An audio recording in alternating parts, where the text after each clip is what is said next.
And welcome back to the Livingston Parish News Weekly Show. My name is McHugh David, publisher and editor of the news. Appreciate you joining us for this show. We are sitting down with Coach Anthony Schiro from Walker High School.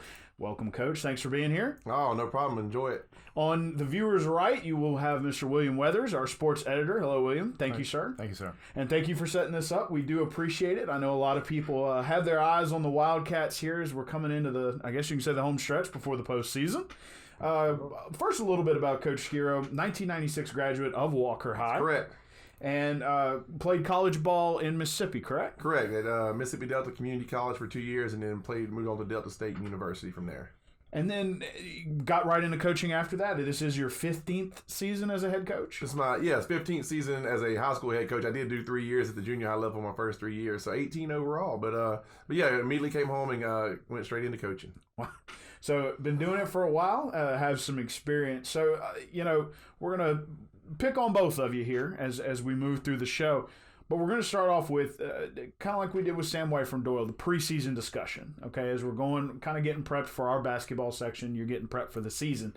And really, William, when I asked you what the first thing about the conversation was, the first thing that came out of your mouth was, well, Jalen Cook came up to me and said, I want a championship or bust. Tell us a little bit about what you know about Jalen and how that kind of resonated with you. Well, he doesn't, he's not much for settling for second. He didn't like what happened last year. They felt like obviously they were right there with Thibodeau until the end. Just fell, some shots didn't go down. Thibodeau was a fantastic team and deserved to win, but it's hard to, when you get to reach the mountaintop to settle for, second best, and it didn't set well with him. And I'm sure that's collectively across the team from the top down from Coach Schiro. So that kind of, I'm sure, festered over the summer. And he did not play football this year, so he was kind of one track. I'm all basketball now. So he's working on his game. He's working on trying to get prepared to foster in three young guys like the freshmen are coming in. He's going to mentor them and hopefully try to show them the Walker way and how we're going to go about doing things and setting the tone that this is my expectations. This should be yours as well. We're going to try to play for it all at the end of the season. Now, Jalen is a Will Wade LSU commitment, correct? Signee. He is a signee. So, Coach, you heard what he just said and what Jalen was talking about. Tell us a little bit about those summer workouts, especially since Jalen said, I'm all in on basketball. Yeah, it was about midsummer. About midsummer when Jalen decided that he was going to play basketball only. And we had a conversation after he had made this decision. I made sure, this is what he wanted to do. And he was absolutely 100%. I told him, hey, if you still want to play football, we're going to be fine. I mean, you're a great player in that sport as well. But he was like, no, Coach, I'm all in. I'm going to LSU to play basketball. I'm committed there, and I want to be committed here to, just playing basketball my senior year. And, like Will said, he's not much on second place or being second best. I mean, Jalen's the kind of kid that when he's on the court, he wants to be the best out there, and he's going to work to be the best out there. I mean, he's staying after practice, getting extra shots, and all summer long. I mean, the workouts he had all summer long were just, whether it was, hey, Coach, can you give me an extra workout? And I'd put him through a skill development workout, or my assistant coaches like Coach Goodson or Connor Locke, or, and his dad would come up at night. So, I mean, it was just constantly in the gym. And he's, the things he does on the court, yeah, he has a lot of natural ability, but a lot of stuff he does on the court also stems from him, working on that stuff. It didn't just happen. He don't just make it up as he goes. He works on that stuff, and he's really good at it. Well, now, William brought up a phrase, I like it, the Walker way. Are those extra workouts and kind of things bleeding over into his teammates? Absolutely, yeah. I mean, he noticed it really here recently with some of our younger kids wanting to stay, asking, like I said, some of my assistant coaches to stay and get some extra individual workouts with them to work on their jump shot and, some of the, different ball handling skills and, like some in-game moves that they can use, some things that they can use in a game to, help to get themselves open. So, yeah, I mean, absolutely. And, I mean, I think it's paid off here recently. Particularly the other night, we had some freshmen hit some big shots for us against Live Oak that gave us a nice little cushion there in the second quarter. So yeah, I see it paying off. And like you said, the Walker way is just, we constantly talk about never being satisfied, always being hungry, and just doing the best we can anytime we get on the court, just, giving us our best effort every time we're on the court, getting better. Never leave the court the same as you was before. Trying to learn a little bit while you're out there. So, we're going to get into some of these individual games in a minute, but it kind of started off the season a little rocky with injuries and things like that, and that's kind of been a problem going forward all the way up until, I think you said before the show, last Tuesday was the first time you really had your whole team dressed out.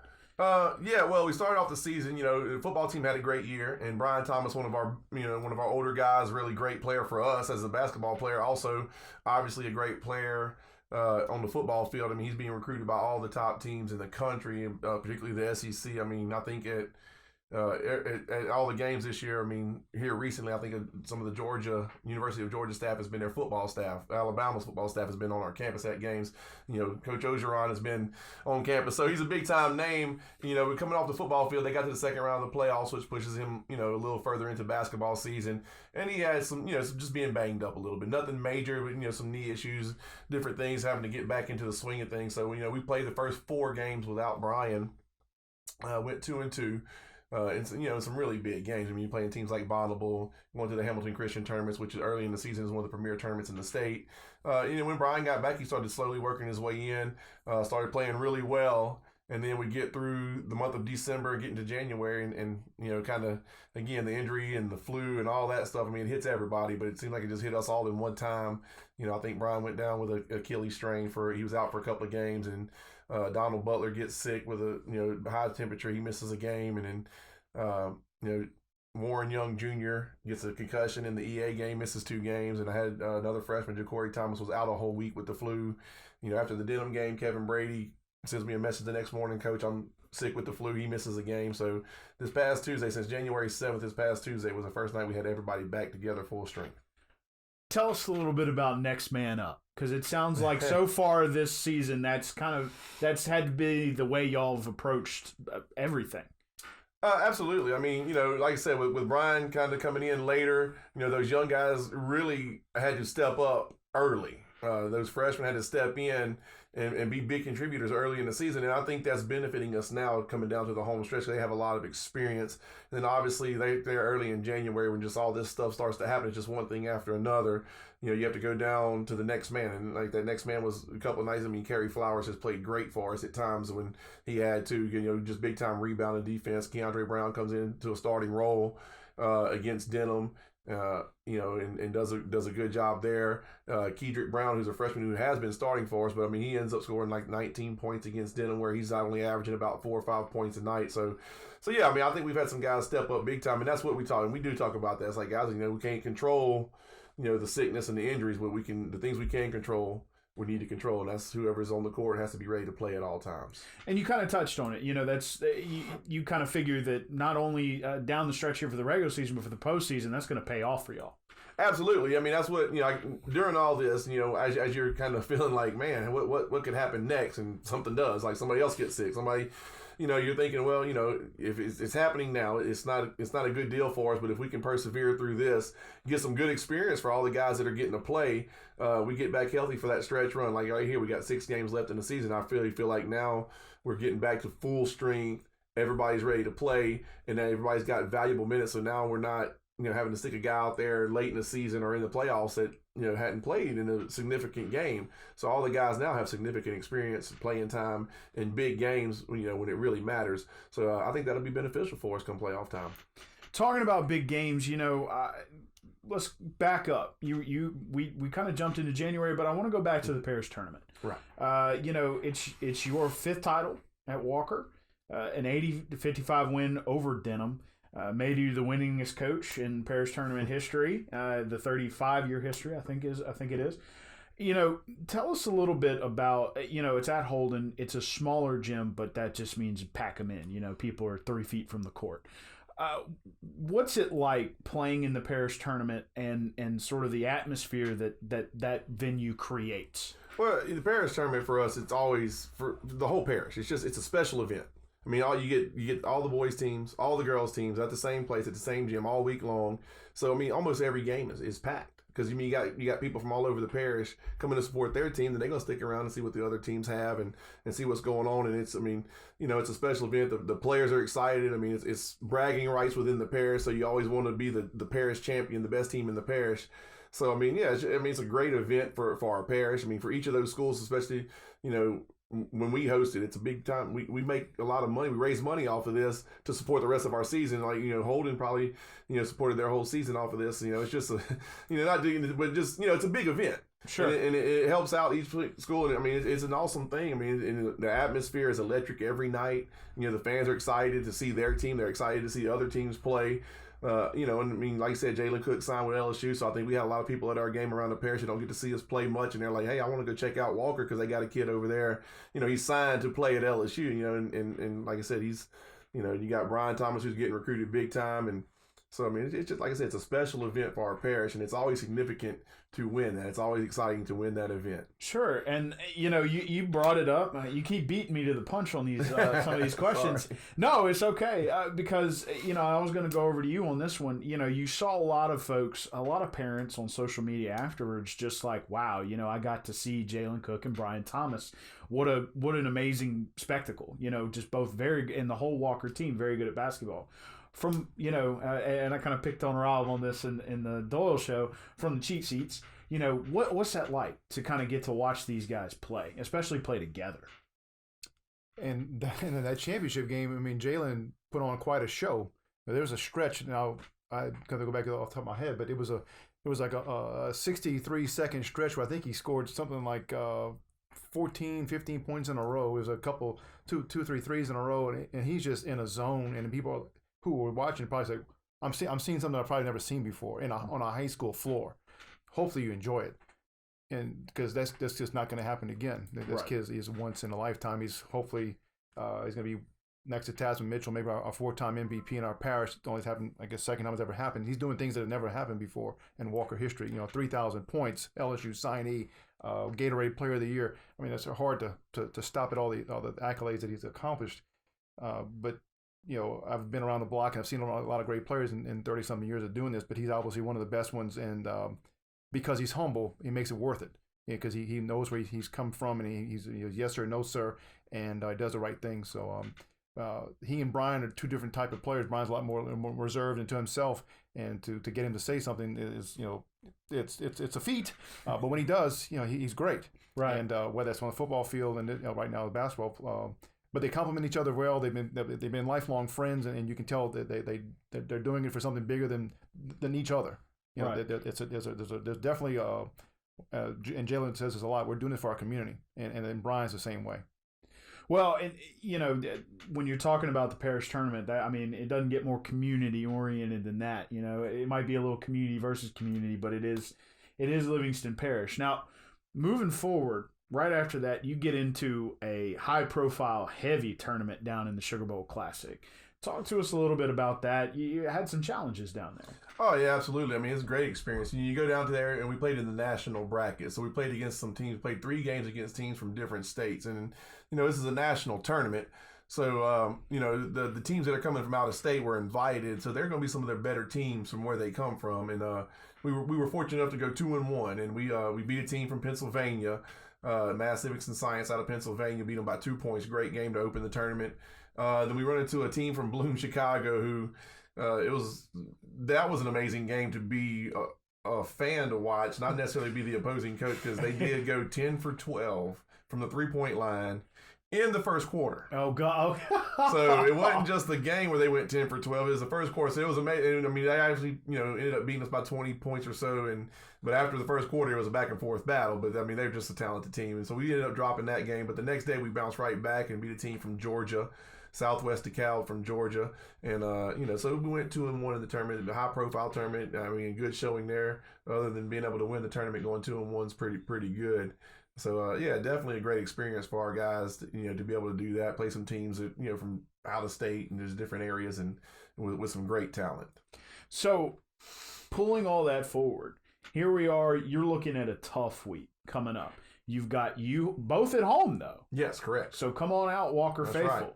You got U-High at home on Wednesday and Scotlandville to Open District at home on Friday.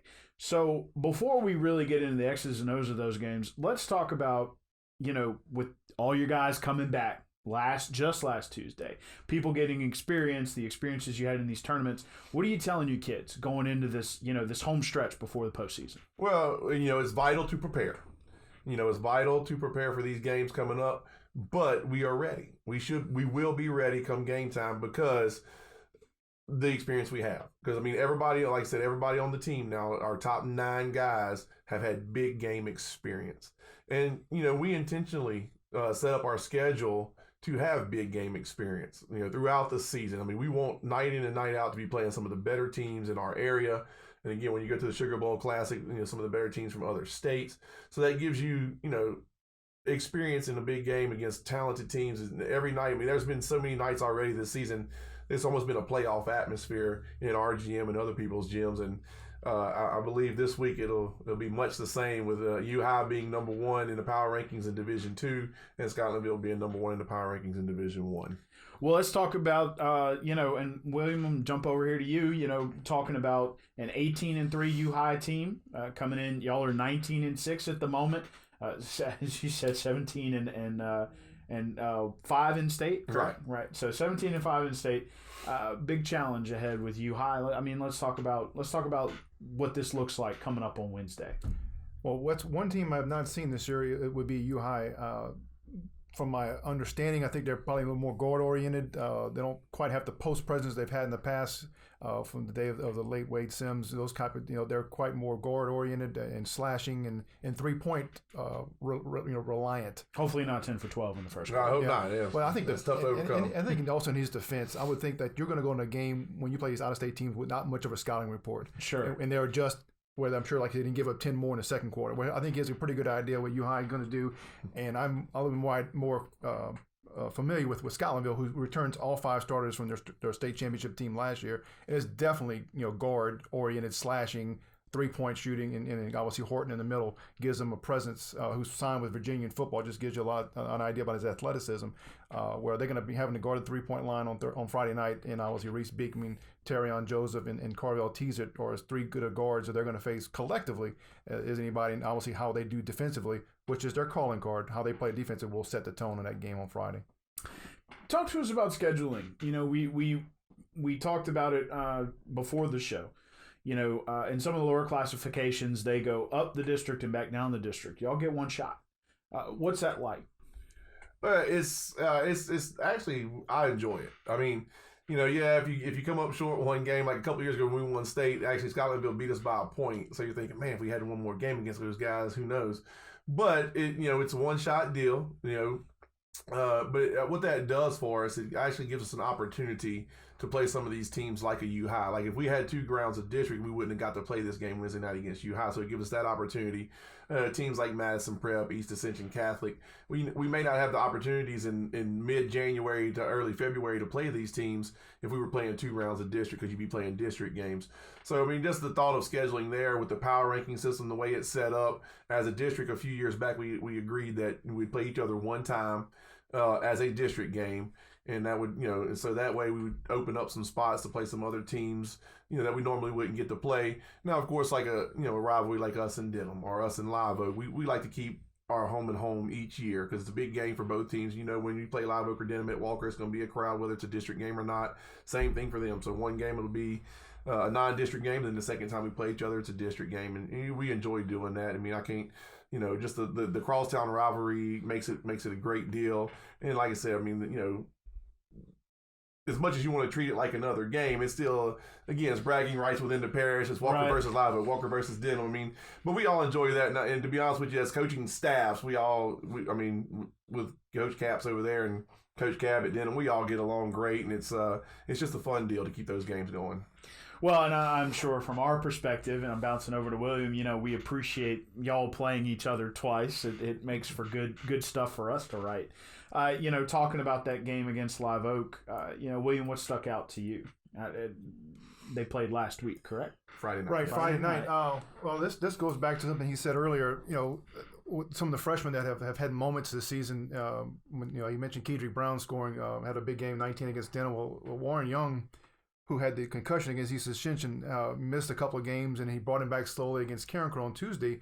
Jalen Cook goes out with 2 fouls in the second quarter Friday night, and Warren came in and just lit it up.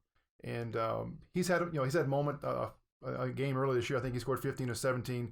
So you've seen it from him before, but in that moment, Brian Thomas had not scored a point into the first 10 minutes of the game, so someone needed to step up and score. And Warren came in and just I think he had 9 of his career high 19 in the quarter, got them rolling. It was like a 10-0 run. Jalen came back at the latter part of the quarter and just kind of added to it. Next thing you know, they're up double digits at halftime and felt like they're in control at that point. So just that Warren could step into that moment and help his team when they needed. Brian got going, Jalen came back, and next thing everything just kind of fell into place. Their defense was as usual outstanding. So talking about those experiences and getting those kids that experience, and when you sit there and think about the reason I brought up just one round of district, you're starting off with Scotlandville, and I mean, no disrespect to anybody else in the district, but y'all have been the heavyweights going back and forth the past couple of years. What are you saying to your kids? I mean, yeah, you've got U-High first, big challenge there, but when you're moving into Wednesday night film after the game and things, and you're getting into Thursday, what are you talking to your kids about going into Scotlandville as sort of the big challenge to open up district? Well, I mean, again, like you said, just the past several years, a couple of years, it's, Scotlandville's, we've been pretty good, too. Okay? So, Scotlandville's been good for a long time. I don't know if it's 11, 12 years straight they've been in a state championship game, whether it's been select, non-select, or combined. They've either been the state champion or the state runner-up the past, maybe 11 to 12 seasons. So, they're just a team that's established. They're always good. So anytime you play them, you're playing a team that is really good. And like I said, we've been able to compete here on a high level with them the past couple of years. Even the year before, we had some pretty good games with them. Just couldn't get over the top when Javante was a senior, Smart, of course, who's now at LSU. And they were a little better than us. And in that year we won state, again, they beat us by 1. You felt like maybe you could have done some things differently to win that game. Last year we go to their place and we have a great night, and we end up winning the game by 4 points. So, going into this game, you know what you get. Mm-hmm. It's like, guys, you know what's coming. They got all their players back. They're an experienced team. They're seniors. They're nationally ranked according to the ESPN. They're coming into our gym, and, obviously we only played them one time last year, and we beat them, so they're definitely looking to avenge that loss. Sure. So, it's just hopefully our guys are going to be ready, and we know what we have. We're starting to play kind of well here. We're really getting full strength, so there's not much that needs to really be said to the team. You just go over the scouting report, you tell them exactly what to expect, what I need from you as an individual player, what the team needs from you, what we expect them to do, and you try to be as prepared as you can be. And sometimes the scouting reports are great, and sometimes they're out the window in the first quarter. So, William, when you're talking about district play kicking off, and especially kicking off on such a high stage, what are your expectations, especially for that gym? Just from, we talked about it, an atmosphere standpoint. You saw it at the Parish Tournament. What do you heavyweight bout Friday night? This is pay-per-view type stuff. So what do you expect? I expect people to be sitting in the second decks. I would think Scotlandville travels well. If you're a basketball fan in East Baton Rouge Parish and Livingston Parish, adjoining parishes, this is probably the place you want to be if you're not attached to a team somewhere else. You're going to see Reese Beekman is going to Virginia. You got Jalen Cook going to LSU. You got obviously other complementary pieces or tremendous talented players like Brian Thomas and Terrion Joseph, who I think will sign somewhere. Carville teased it. So it's Coach Sample's done a tremendous job in his time there at Scotlandville. He's got the preeminent program in the state in Division I, and Walker's beat them last year. Like you said, they won state championship by losing. Last year they won district, didn't win state. So I'm not sure what the formula there is. But you're gonna throw the game? Yeah, who knows? Yeah. But we're not gonna throw the game. It's just so weird, just where it worked out. Because this is I'm not sure when they play them, but Zachary is a tremendous team this year, and so it's a little more depth to this. I think Central's improved, and depending on what night you catch them, Denham and Live Oak can challenge you. But this is not just a 2-horse race. The two best team maybe right now on paper are playing each other. Zachary will have something to say about it at some point. Hopefully you want to get off to a good start because it's only one time through. So if that's your goal, it's not the end of the season. So it's a shame that this not going to conclude the season, but be out there Friday night because it should be something special to watch. Talking about a deeper district, just real quick, do you feel like playing a team like this really gives you a head start going into district when you've got to play some teams that might be just as good or will challenge you just as much? Well, yeah, I mean, like I said, anytime you play Scotlandville, you're getting a challenge because they're great. So I mean, starting off district with them, is not ideal. But with us being just one round of district play, I mean, this is almost as if you're in the second round of the district. I mean, you only got, once you play them, it's only 5 games left in the season. So we should be playing, hopefully, starting to peak, playing some of our better basketball. So, I mean, yeah, maybe you'd like to get a couple other district games in first, but it's not that big of an issue for us because we know what we're getting. 5 games left in the season. We know how big it is. And like you said, just with the depth of the district, you know how big this one is. And even, the thing about it is the same way last year we played on first round or first game of district. You win that game and you feel real confident, but you got to remind the guys, hey, there's still 4 other games that you have to get ready to play. And with those teams being, very good, I mean, Central with a pretty good record this year, winning a lot of games, and you're playing really well. And you got Zachary, who's actually right now, I think, number 3 or number 4 in the 5A power rankings with a 22-4 record or something like that. And they're a great team. They're going to be right in the mix come playoff time to make a run to Lake Charles. So, I mean, it's important, get off to a good start in district, but at the same time, as good as Scotlandville is, if something happens and we don't win that game, you still got to go, and you still got some big games left to go before the playoffs. Well, starting district off Friday, still got a big game coming up Wednesday. Anything else y'all would like to say other than come on out on Wednesday and Friday? Yeah, I mean, it's been a good job by him and his staff to bring this team together. The injuries have been one thing, but to integrate 3 freshmen, 3 who started at times this year, 2 start, 1 who comes off the bench. It's Warren Young, Kedrick Brown, and Ja'Cory Thomas. To see the chemistry, there seems to be a lot of camaraderie still, and they, like I said, bring them up to speed. And as you see, here we are in February, it is a team that seems to hopefully be taking the necessary steps going forward, as they've been used to deep playoff runs. Well, it's their turn to step up and hopefully make that team a whole, and not always put all the burden on the top 2 guys, but obviously they'll be taking a lead in this thing as they're going forward.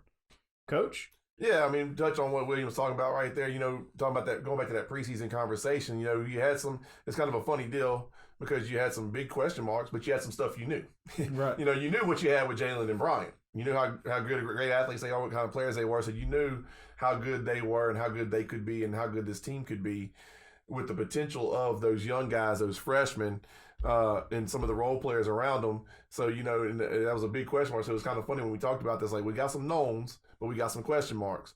Well, I think those question marks have really been answered. And I think our team is really, like you said, starting to really come together. The camaraderie is great. And, like I said, if we can continue to get better and better each night, which I feel like we can, I think we'll be good. Like I said, we got a big test against U High on Wednesday night at our gym. And then, of course, starting district with Scotlandville at home on Friday night. So we got a big week this week. Well, and it's been an interesting season for you so far. It looks like everything's coming together at the right time. One last time, Coach Anthony Schiro on the viewers left. Thank you, sir, for joining us. We appreciate it. And Mr. William Weathers, our sports editor, thank you for setting this up. We do appreciate it. My name is McHugh David, publisher and editor of the news. Appreciate you joining us for another edition of the Livingston Parish News Weekly, where we're starting to branch out. It used to be just politics. Now we're getting into sports. We got some lifestyle stuff. Mr. David Gray talked about birds last week. So thank you all for bringing new guests in. Remember, you can check these shows out at www.livingstonparishnews.com/podcast. They are also on Anchor FM. We push them out to all podcast platforms if you want to find them that way. We also put them on social media. Reminder of social media, we're on Facebook, Twitter, LinkedIn, Instagram, and YouTube. Want to bring that up. You ever looking for a good score, follow Mr. William Weathers here on Twitter. He's tweeting out everything he's getting. Mr. Rob DeArmond as well. They're keeping in touch with putting their hands on the pulse of local sports in that nature. We're also once a week in print. That's on Thursdays. We're online, www.livingstonparishnews.com. We have an app to go with it. Thanks again for joining us, and we're going to check you out next time.